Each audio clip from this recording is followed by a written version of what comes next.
안녕하세요. 부동산 TJ 한정훈입니다. 오늘은 우리 유리어 특별 회원들을 위한 동영상 제가 지금 만들어서 진행을 하려고 하는데요. 앞으로도 계속해서 동영상들, 좋은 영상들 만들 테니까요. 많이들 구독해 주시면 좋겠습니다. 자, 오늘은요, 많은 분들이 궁금해 하시고 잘 모르시는 부분인데요. 이게 뭐냐면은 재건축 아파트 우리가 투자를 많이들 하시잖아요. 이 재건축 아파트 투자를 할 때 가장 중요한 게 뭔지, 그리고 이것만 알면은 우리가 재건축 투자에서 돈을 벌 수 있는 성공의 길이 열린다는 겁니다. 자, 이름하여 돈 버는 재건축 투자의 비밀입니다. 자, 한번 보시자고요. 자, 일반적인 우리 시각, 재건축 아파트를 투자하는 우리 일반적인 시각은요, 이 사업성을 따지는데 사업성이 어떤 게 좋을까? 그러니까 사업성 좋은 아파트에 투자를 해라. 재건축. 앞으로 지어질 아파트. 이 재건축은 낡은 아파트 부숴서 새 아파트 짓는 거잖아요. 그 새 아파트가 될 때 사업성이 좋은 지역을 들어가라. 자, 그런데 그럴 때 이제 보통들 하는 얘기가 이런 거예요. 전문가들이 일반적으로 하는 얘기가 용적률이 낮은 저층 아파트, 뭐 5층짜리, 4층짜리, 6층짜리 아파트 단지, 이런 단지가 사업성이 좋은 단지다. 또는 용적률이 어느 정도 돼야 되냐, 뭐 200% 이하면 된다. 이 정도 단지에 재건축 아파트에 투자를 해라. 이렇게 얘기들을 많이 해요. 근데 이것은 사실은 정확한 얘기가 아니고 반만 맞는 얘기다. 이렇게 생각하시면 될 거예요. 자, 사업성이 좋다는 의미는 뭐냐면은 일반 분양분이 많이 나와서 조합원들이 상대적으로 일반 분양분이 많이 나오면은 조합원들이 이익을 갖게 되는 거죠. 왜냐하면 나중에 추가 부담금이 훨씬 작게 들어가거나 아니면 안 내거나 이렇게 갈 수 있잖아요. 너무 사업성이 좋으면은 1+1도 받을 수 있고 돈 한 푼 안 내고, 이게 사업성이거든요. 그래서 일반 분양분이 얼마나 많이 나오느냐, 이게 재건축 사업성을 좋다고 얘기하는 가장 큰 우리 목적이죠. 일반 분양분이 많이 나오는 것, 그리고 일반 분양이 많아야 조합원 추가 부담금이 당연히 적어지는 거죠. 그리고 이렇게 사업성이 좋다 보면 조합원들이 전부 다 동의를 많이 하겠죠. 빨리 하자. 새 아파트 갖자. 그렇게 되면 사업 속도가 빨라진다는 거죠. 항상 우리가 재건축이나 재개발이나 가장 중요한 게 사업 속도. 그렇죠. 사업 속도예요. 속도. 이거 속도. 그리고 사업성. 이게 얼마나 좋냐, 이것을 따지는데, 일단 이 사업성을 우리가 어떻게 따질 것이냐라는 거죠. 사업성이 좋다는 의미 이런 건데, 사업성이 좋은 아파트를 우리가 어떻게 찾아갈 수 있느냐라는 거예요. 자, 일단 결론부터 말씀드리면은 소형 평형 단지로 구성된 단지는 사업성이 떨어집니다. 없어요, 사업성이. 그래서 예를 들면은 이 상계 주공 8단지, 지금은 포레나 노원 1단지로 이름이 재건축을 해서 바뀐 상계 주공 8단지입니다. 이게 5층으로 구성된 저층 아파트예요. 아주 딱 맞죠? 조합원 829세대, 용적률 88%, 100%도 안 돼, 용적률이. 5층짜리고. 딱 보면 어떻게 해요? 사업성 엄청나게 좋을 것이다. 이렇게 우리가 판단할 수 있잖아요. 일반적인 시각으로 보면은. 그렇죠? 그런데 현재 포레나 노원 1단지가 지금 현재는 20평에서 45평, 그리고 2종 일반 주거지역이었던 거를 종상향을 시켜줬어요. 종상향을. 왜냐하면 사업성이 떨어져서 종상향을 시켜서 3종 일반 주거지역으로 한 단계 높여줬는데도 불구하고 1062가구 중에서 1062가구, 임대아파트 141세대 제외하면 일반 분양 92세대, 특별공급 32가구로 생각외로 일반 분양 물량이 92세대고 특별공급 32세대예요. 그러면은 생각외로 일반 분양이 많이 안 나왔죠. 이렇게 종상향 2종에서 3종으로 종상향까지 시켜줬는데도 불구하고 이렇게 사업성이 어마어마하게 좋을 것 같은데 일반 분양이 상대적으로 안 나왔다는 거예요. 자, 이게 희한하죠? 자, 그런데 이렇게 보면은 상계주공 8단지를 보면은 이 동간의 거리가 다닥다닥 붙어 있어요. 이렇게 전부 다. 그렇죠? 주변 이 9단지 같은 경우는 그래도 좀 동간 거리가 이게 좀 넓은데, 거리가 좀 넓은데 여긴 다닥다닥 전부 붙어 있어. 그러다 보니까 이 밀집도가 상당히 심하죠. 예전에 이런 걸 보고서 뭐 사업성이 있느냐 없느냐도 판단했던 시절도 있었어요. 근데 어쨌든 소형 평형으로 이렇게 이루어진 단지는 사업성이 없더라. 그 이유를 한번 보면요. 이게 기존에 재건축하기 전에 기존의 평형이 11평, 13평, 15.7평 뭐 이렇게 구성이 되어 있는 거예요. 이 소형평형 단지죠. 아주 전형적인. 이런 단지들은 사업성이 안 나온다는 얘기예요. 그러니까 사업성이. 그러니까 재밌죠? 또 하나 예를 들어보면은 동대문구에 가면 장안동 장안 힐스테이트라고 있는데 이게 장안시형 2단지를 재건축한 거예요. 그래서 예전에는 이렇게 저층 아파트였어요. 저층 아파트로 구성이 돼 있었는데 지금 이렇게 높은 고층 아파트로 바뀌었죠. 이렇게 재건축을 해서. 근데 이게 6층짜리 저층 아파트예요. 이것도 6층. 오, 6층이네. 일단 사업성 용적률 100%, 용적률 100%. 야, 사업성이 있네. 이렇게 우리가 생각을 하기가 쉽다는 거예요. 그리고 또 3종 일반 주거지역이네 또. 2종이 아니고. 그러면은 어쨌든 용적률을 더 높이 받을 수 있다. 이렇게. 그리고 저층 아파트니까 사업성이 좋을 것이다라고 생각해요. 그런데 문제는 이게 사업성이 엄청나게 좋은 것 같지만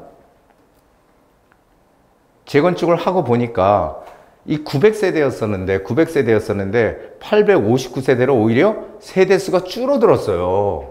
세대수가. 이유가 뭐죠 이거? 이렇게 왜 줄어들었을까요? 900세대인데 오히려 재건축을 하니까 859세대로 확 줄었어. 자, 왜 이유는 이거예요. 기존 평형대가 소형이에요. 그 11평, 뭐 13평, 뭐 이렇게 구성이 돼 있어.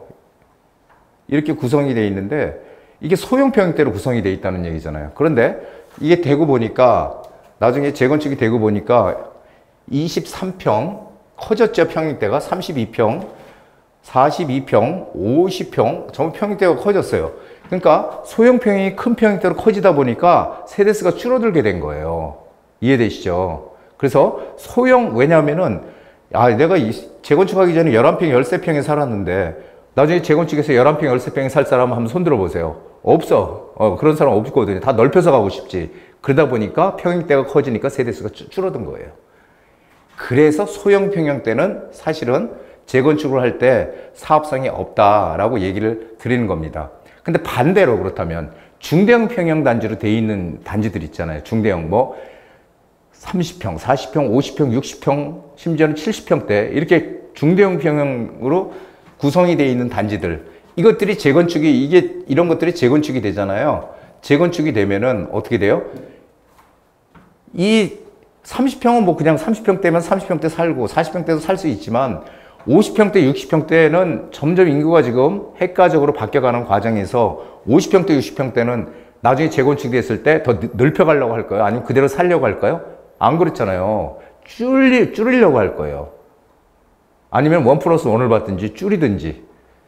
그렇게 되니까 오히려 50평 하나에 있는 것보다 25평 2개에 있는 게 낫잖아요.